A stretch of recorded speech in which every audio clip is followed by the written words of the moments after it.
Christophe Bordet. On ne redoute pas le labeur, pour le pire, pour le meilleur, la terre est au fond de nos cœurs, car nous sommes agriculteurs.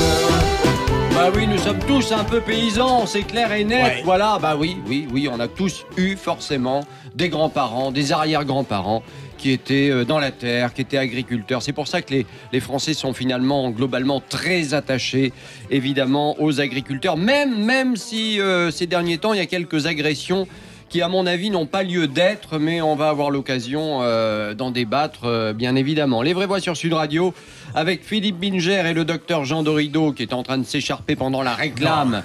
Sur mais non, la psychologie, J'aime mon psychologue, métier, c'est un oui, vrai j'ai métier. un amour, oui, passionné Patati, pour mon patata. métier et ma discipline. On va c'est pas vrai, refaire le c'est débat, vrai. mais en tout cas, c'était passionnant. C'est Ouais. dommage que vous n'ayez pas été avec nous, franchement. On va faire un débat là-dessus, un de ces jours. Hein. Avec joie. Les J'y psychologues ne servent à rien, point d'interrogation. Oui. Hein. C'est Bon, un peu voilà. nuancé, votre C'est opinion. un peu nuancé, oui, c'est ça. Notre premier débat aujourd'hui dans Les Vraies Voix, la colère des agriculteurs. Manifestation dans toute la France devant les préfectures. Ils réclament plus de respect, mais aussi, évidemment, des rémunérations décentes. Alors, question, la France laisse-t-elle mourir ses agriculteurs? On vous attend au 0826 300 300. Et sur les réseaux sociaux, ma chère Trina, C'est toujours oui pour nos auditeurs votants et ça augmente encore, 95%. ça prouve qu'il y a une grande inquiétude. Sud Radio, les vraies voix. Le débat est ouvert. Véronique Marcheseau, bonsoir. Bonsoir. Éleveuse de vaches allaitantes dans le Morbihan et secrétaire générale de la Confédération paysanne. Merci beaucoup d'être avec nous. Vous auriez pu apporter quelques litres de lait. Nous les aurions bu ensemble avec plaisir. Hein, voilà. Vous avez combien de vaches, vous? Les vaches allaitantes, on les élève pour la viande. Ah bon? Ce sont les veaux qui boivent Ah, le lait. mince. J'aurais eu du mal à vous en amener quelques litres. Ben, amenez-nous un veau. J'aurais pu, C'est très mais- bon, une côtelette de veau là sur le grill. C'est Là. joli, un petit Oh là là, c'est tendre et c'est bon, c'est magnifique. Roland Legrand, agriculteur sur une exploitation de vignes et de céréales dans le Tarn et président des jeunes agriculteurs d'Occitanie, est avec nous au téléphone. Bonsoir Roland. Bonsoir. Merci beaucoup d'être avec nous également dans Les Vraies Voix sur Sud Radio. Tiens, parmi les revendications devant les préfectures aujourd'hui, le manque de respect des agriculteurs. Tiens, Roland Legrand, pour vous, ce manque de respect aujourd'hui, il se traduit de quelle manière? Il s'exprime de différentes façons. La manière la plus forte peut-être que l'on peut voir, c'est notamment au travers des réseaux sociaux où c'est voilà des attaques des fois quotidiennes qui stigmatisent notre profession, mais ça vient aussi de par des intrusions sur des exploitations.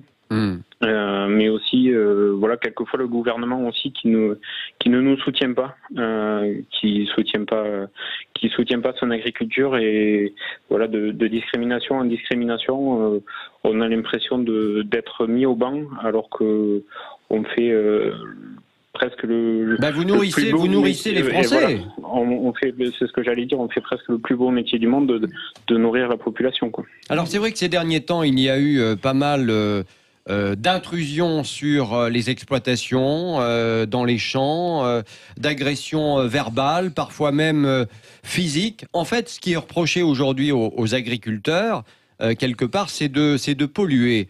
Roland, vous êtes un jeune agriculteur. Vous avez envie de répondre quoi à ceux qui vous disent oui, vous nous empoisonnez, vous polluez parce que vous utilisez des pesticides, des engrais chimiques, etc., etc. Alors, je pense que la grande chose, ça vient d'une méconnaissance en fait de la population de manière globale avec nos pratiques au quotidien. Et je pense nos pratiques ont quand même sacrément évolué, que ce soit sur les produits phytosanitaires, sur les engrais. Les antibiotiques aussi en élevage. Enfin, non mais vous-même, vous n'utilisez plus par exemple de glyphosate alors qu'il est, c'est terminé ça? Alors non, parce qu'aujourd'hui on a la possibilité encore d'en utiliser. Il y a des solutions qui sont en train d'être recherchées pour arriver à pouvoir s'en passer. Mais après il faut être honnête et conscient.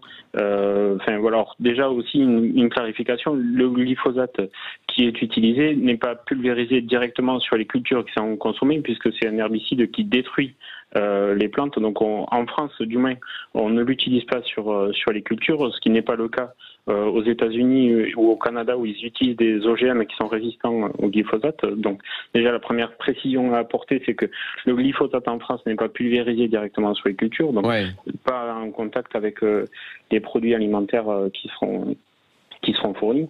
Et après, donc voilà, on est dans l'attente aussi de solutions alternatives pour arriver à s'en passer, mais de solutions alternatives qui soient économiquement supportables aussi, puisqu'on est quand même sur un marché qui est concurrentiel. Moi, si je prends le cas de ma production, donc la vigne, on en utilise aujourd'hui des doses assez réduites sous les rangs de vigne pour les nettoyer. Pour tuer les mauvaises herbes. Voilà, pour tuer les mauvaises herbes. Aujourd'hui, il y a des solutions techniques qui existent, mais la difficulté, le frein pour pouvoir passer, c'est des contraintes économiques de coût, puisque ça voudrait dire investir dans du matériel. Moi, sur mon exploitation, il faudrait que j'investisse dans au moins 2 tracteurs de plus, de l'équipement pour pouvoir travailler dessus, et investir dans du matériel, c'est un coût, mais la difficulté qui se pose aussi aujourd'hui à l'heure actuelle, c'est qui conduit ces tracteurs aussi. Enfin voilà, on est dans une pénurie de main-d'œuvre. On a du mal à recruter. C'est vrai que c'est le millefeuille un peu. Hein. Voilà, c'est le millefeuille. C'est complexe, donc voilà, il faut ne stigmatisons pas. Il y a des solutions qui doivent être apportées. Enfin voilà, Roland, on a toujours évolué et on évoluera. Oui, Roland, vous restez avec nous. Véronique Marcheseau est en studio dans Les Vraies Voix. Moi, j'ai envie de rappeler quelques chiffres quand même. Hein. Les suicides des agriculteurs. 2660 suicides en 2018 contre 1200 en 2015. La progression est absolument énorme. Et moi, j'ai envie de vous poser la question, Véronique. Est-ce qu'à votre avis, vu la situation aujourd'hui, ce mal-être et les conséquences dramatiques que ça peut avoir, ça peut encore empirer ? Écoutez, ce mal-être, ça fait déjà quelques temps qu'on le dénonce. Il est essentiellement dû au manque de revenus, en fait, pour un travail conséquent. Dans les campagnes, on travaille énormément. Et le travail agricole, c'est un travail prenant, c'est un travail qui est généralement quotidien, tous les jours. Et de moins en moins, on gagne sa croûte à faire ce boulot-là. Et donc, du coup, ce malaise-là, il est essentiellement dû à un travail qui est pénible, qui est pesant et dont on vit plus, en fait. C'est vraiment extrêmement... Pour vous, tiens, par exemple, puisque vous élevez des veaux sous la mer, hein, si j'ai bien compris ce que vous avez dit tout à l'heure, le prix au kilo, par exemple, d'un veau aujourd'hui par rapport à il y a 3, 4, 5 ans, c'est toujours le même prix, ça a baissé, dites-nous concrètement les choses. Ça n'évolue pas. Ça n'évolue pas. Ça n'évolue pas, donc... Par contre, à côté, beaucoup de choses augmentent. Ah bah oui, tout le reste de la vie augmente et ça fait en fait des années que les prix agricoles n'évoluent pas, ou quand ils évoluent, c'est pas forcément dans le bon sens. Donc effectivement, il y a une grande difficulté dans les campagnes à continuer à travailler, à faire toujours autant de travail pour dégager une marge de plus en plus réduite de notre travail et donc de vivre de plus en plus difficilement. Pour moi, le problème de la reconnaissance sociale, c'est avant tout un problème de revenus. Si on était rémunéré correctement pour notre travail, il y aurait déjà une reconnaissance de notre travail. Alors, c'est vrai que c'est une des revendications des manifestations d'aujourd'hui, mais il y a aussi ce mal-être parce que beaucoup de gens aujourd'hui injurient les agriculteurs, les insultent, vont les agresser sur leur exploitation, etc. C'est quelque chose que vous arrivez à comprendre, ça, ou ça vous dépasse ? Alors, moi, je ressens pas particulièrement... Non, mais globalement. Globalement, quand vous voyez ce qui se passe. Effectivement, mais je pense que les agriculteurs ont aussi eux-mêmes un problème de fierté de leur travail. Ils vivraient beaucoup moins mal cette difficulté relationnelle entre le reste de la société et la profession agricole s'ils étaient très fiers de leur boulot. Et actuellement, en fait, ce qu'on met sur le marché comme produit agricole ne répond pas forcément aux attentes des consommateurs. Donc du coup, il est difficile d'être fier de notre travail. Et donc quand on n'est pas fier de son travail et quand en plus on n'est pas rémunéré, c'est vraiment la double peine. Et là, c'est à l'origine du malaise profond qu'il y a dans les campagnes. Philippe Bilger. Véronique et Roland, pardon, je vais forcer le trait, comme tout à l'heure d'ailleurs. Est-ce que j'ai le plus grand respect pour l'agriculture ? Petit-fils de paysan, ma mère a été la première femme à importer des machines agricoles en France. Ah bon ? Et pardon, je vais te poser une question brutale. Est-ce qu'au fond, j'ai toujours connu le monde agricole en crise ? Je l'ai toujours connu en état de demande, sauf peut-être lorsque Jacques Chirac a été ministre de l'Agriculture. Est-ce qu'il n'y a pas une sorte de protestation structurelle de la part de l'agriculture, qui n'est jamais contente, qui vit mal à l'heure actuelle, mais est-ce qu'elle vit plus mal qu'il y a quelques années? Est-ce qu'il n'y a pas en permanence une plainte parce que ce métier est très dur, est remarquable, mais épouvantable à mener? En fait, je crois que ce qui pèse maintenant, c'est que l'écart est de plus en plus grand entre les paysans qui sont de moins en moins nombreux, donc qui se reconnaissent de moins en moins dans leurs voisins, et le reste de la société qui est de plus en plus déconnecté de la production agricole, parce qu'effectivement, avant, c'était nos parents ou nos grands-parents, et maintenant, il peut y avoir 2 ou 3 générations depuis nos racines agricoles. Donc, une déconnexion vraiment très, très importante entre une grande partie de la population et les agriculteurs, et un nombre qui va en se réduisant d'agriculteurs, ce qui fait que, en fait, ça provoque un malaise de plus en plus important. Allez, on va poursuivre le débat dans un instant dans Les Vraies Voix sur Sud Radio. La colère des agriculteurs, manifestation dans toute la France devant les préfectures aujourd'hui. Ils réclament plus de respect et bien sûr des rémunérations décentes. Alors question, la France laisse-t-elle mourir ses agriculteurs? 0826 300 300, vous êtes vous-même exploitant agricole, vous êtes les bienvenus pour en parler. Et puis les réseaux sociaux, Trina. Eh bien, 94% de nos auditeurs votants pensent que la France laisse mourir ses agriculteurs. Bon, alors c'est vrai que je pense qu'il y a beaucoup d'agriculteurs en difficulté. Il y a aussi les céréaliers de la Beauce par exemple, qui eux, je crois, ne sont pas trop en difficulté. Ça, c'est une autre race d'agriculteurs, assez soutenue d'ailleurs par le syndicat principal, la FNSEA, qui accompagne la politique agricole depuis pas mal d'années, avec des résultats qui sont là aujourd'hui. C'est pas forcément terrible. On va avoir l'occasion évidemment d'en débattre dans quelques instants. N'oubliez pas non plus, dans un quart d'heure, la chanteuse Joyce Jonathan, marraine et présidente du jury du prix Centre-Accord Loft Music Sud Radio, sera avec nous. Donc soyez là, on va chanter tous ensemble. À tout de suite.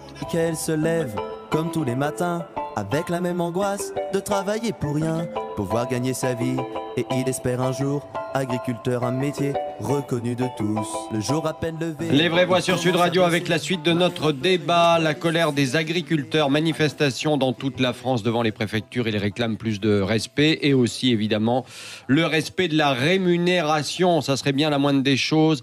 Tiens, pour info quand même, certains agriculteurs aujourd'hui ne sont payés finalement que 300 ou 350 € par mois. C'est la seule petite somme qu'ils arrivent à se sortir sur un mois de travail. Donc autant vous dire que là, on est vraiment dans la misère. C'est une réalité. Il y a des réalités comme celle-là.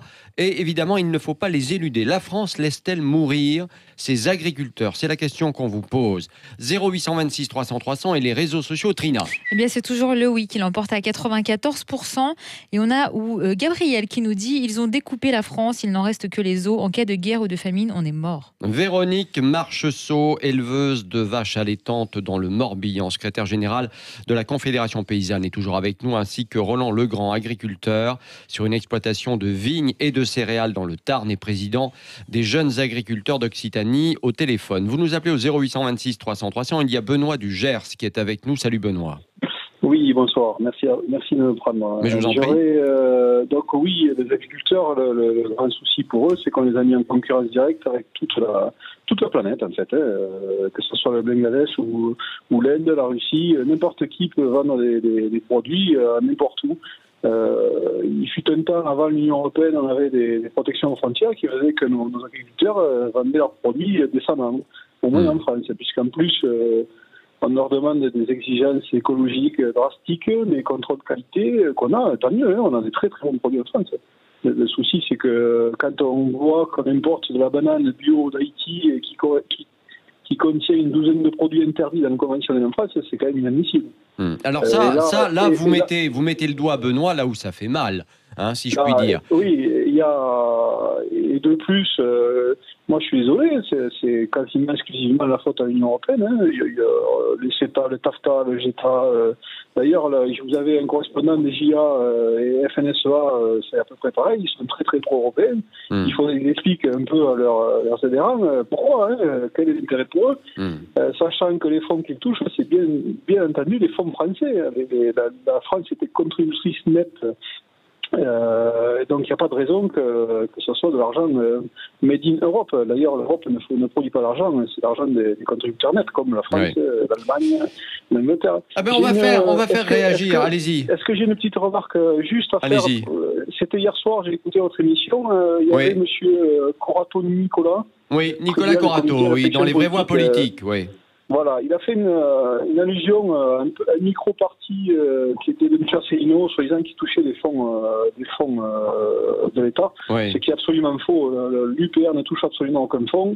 Et si micro-parti, c'est être sans aucune casserole, sans produit judiciaire, sans financement, sans emprunt bancaire, effectivement, l'UPR est un petit parti. Mais bon, je vois que Benoît est un peu militant UPR. Écoutez, un petit peu, voilà. Bon, en tout cas, merci Benoît pour évidemment vos remontées, vos remarques, et puis vous continuez à nous écouter, hein, bien évidemment. Non, mais c'est intéressant ce que disait Benoît, par exemple, sur le rôle de la FNSEA dans les politiques agricoles communes ces dernières années, sur le fait que la FNSEA était quand même le syndicat qui a accompagné les politiques agricoles depuis maintenant des dizaines d'années, avec ce que je disais tout à l'heure, et là-dessus, Roland Legrand, vous qui êtes légia, vous avez forcément un avis sur la question. Est-ce que la FNSEA et légia, vous ne vous êtes pas un petit peu, si je puis dire, tiré une balle dans le pied parce que vous avez voulu une politique européenne, que vous avez accompagné une PAC, et maintenant on a la mondialisation avec des accords commerciaux qui risquent de nous coûter un petit peu cher avec le Canada, les États-Unis, etc. Non, je pense pas qu'il faille le voir comme ça. L'Europe quelque part est une chance, avec certes quelques défauts, et des choses qu'il faut corriger. C'est une chance, mais en même temps vous êtes en train de crever, donc je comprends pas très bien votre. Parce que en fait le mal est peut-être plus français qu'européen. Ah bon. Le marché commun européen nous a quand même aidé, et la politique agricole a quand même aidé l'agriculture à faire sa mutation et continuera à aider à faire sa mutation.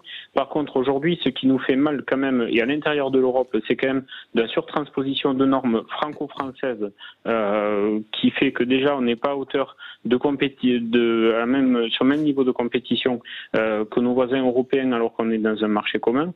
Et après, par rapport à la remarque de votre auditeur de Benoît, là où l'Europe quand même a un rôle à jouer, et là où il faut quand même que demain elle évolue et elle change, c'est de protéger quand même sa production européenne vis-à-vis justement de ces produits qui ne respectent pas des standards européens. De toute façon, nous c'est très simple. Nous c'est très simple. Quelque part, le marché est ouvert à tout vent, voilà. Alors que les autres pays se protègent. Donc il y a quand même un problème. Hein. C'est là où je dis que l'Europe, l'Europe ne s'est pas protégée, n'a pas protégé sa production européenne. Et en parallèle, la France surtranspose des normes européennes. On voit pour être le meilleur élève, quoi. Voilà, pour être le meilleur élève. Alors quelque part, c'est bien de vouloir être vertueux, de vouloir quelque part surprotéger. C'est pas. Pardon, quand même, quand je vous entends, monsieur, au téléphone, j'écoute vraiment très attentivement votre discours. Vraiment, j'ai le même sentiment depuis toujours. C'est très difficile pour un Français comme ça, tout venant, quand on n'est pas expert du domaine, de se faire une idée sur l'agriculture française. J'ai du mal, là, je vous entends dire que l'Europe est une très bonne chose. Moi, depuis tout petit, je ne comprends pas ce qui se passe avec l'agriculture française. On avait le meilleur lait d'Europe, on avait des vaches dans les Alpes qui étaient extraordinaires. J'ai vu, étant gamin, des agriculteurs qui devaient jeter du lait, qui n'avaient plus le droit d'en produire. Je vois depuis toujours qu'on importe du mouton d'Australie, comme si en France on ne savait pas faire nous-mêmes des agneaux de qualité. Bref, c'est difficile de comprendre. J'ai même le sentiment que les agriculteurs ne sont pas d'accord entre eux. J'entendais Christophe Bordet tout à l'heure parler des céréaliers de la Beauce. C'est vraiment très très compliqué. J'aimerais vous soutenir. Simplement, je ne sais pas finalement quel est le discours des agriculteurs en général. Le mal, la réalité, alors nos concitoyens, nos citoyens nous demandent quelque part de la montée en gamme, de produire des produits de qualité, choses que nous savons faire, et on sait répondre à ça. Par contre, malheureusement, le consommateur, des fois, quand il est dans le rayon, il a le porte-monnaie qui le contraint. Et ça, voilà. C'est vrai. Et c'est là où, quelque part, ce double discours, et là, notamment aussi du gouvernement, où, suite aux EGA qui devaient ramener de la valeur dans les fermes, on devait quelque part monter en gamme, aller chercher de la valeur ajoutée sur nos exploitations. Et dans le même temps, le gouvernement et l'Europe va pour signer des traités de libre-échange sur le CETA et le Mercosur. Véronique, qu'on n'accepte pas. Ouais, Véronique, qui est éleveuse de vaches allaitantes dans le Morbihan et qui est avec nous, je le rappelle. Une dernière question, la rémunération des produits. Hier, le ministre a dit... le compte n'y est pas, voilà. Il y a une loi alimentation qui devait mieux rémunérer les agriculteurs. Résultat des courses, pour l'instant, aucun résultat. Faudra être patient, dit-il. Vous avez envie de lui répondre quoi au ministre de l'Agriculture ? C'est ce qu'on dénonce depuis la fin des États généraux, en fait, qu'il n'y ait aucun moyen coercitif pour imposer une répartition de la valeur le long de la chaîne alimentaire. Donc, on attendait quoi ? On attendait que le bon vouloir... On attendait que les industriels fassent un effort pour que vous soyez mieux rémunérés. Voilà, et un effort de leur bonne volonté, quoi, sans aucun moyen de pression. Donc, ça fait des années que ça dure. On savait très bien que ça n'allait pas marcher sur la base de la bonne volonté. Il fallait pas non plus espérer quelque chose d'inespérable. Dans un mois, il y a de nouvelles négociations. Vous en attendez quoi avec les industriels ? Du coup, nous, on attend qu'il y ait une loi qui impose une répartition de la valeur le long de la filière agroalimentaire, entre la production et la vente. En fait, il y a plusieurs acteurs et il ne reste pratiquement rien à la production. Donc, il faut qu'il y ait une loi qui impose que la valeur ajoutée produite tout au long de la filière soit répartie de façon équitable entre les différents maillons. Moi, je vais donner un exemple pour terminer ce débat. En moyenne, le litre de lait est acheté dans les 30 centimes aux producteurs de lait et vous le retrouvez en rayon, en moyenne, à 1 euro. Donc effectivement, il y en a quand même qui se servent beaucoup dans l'histoire entre les industriels et évidemment la grande distribution. C'est une réalité. La fin de notre débat. Merci à tous d'être venus. La fin de notre débat. La colère des agriculteurs, manifestation dans toute la France. Ils réclament plus de respect aussi sur les prix de leurs produits, bien sûr. Question, la France laisse-t-elle mourir ses agriculteurs? Résultat définitif sur les réseaux sociaux. Trina. Mais nos auditeurs soutiennent les agriculteurs puisque c'est le oui qui l'emporte à 94%. Dans moins de 10 minutes, chers amis, la chanteuse Joyce Jonathan, marraine et présidente du jury du prix Centre-Accord Loft Music Sud Radio, sera avec nous. On va chanter tous ensemble. Ça va nous faire du bien. À tout de suite. Sud Radio.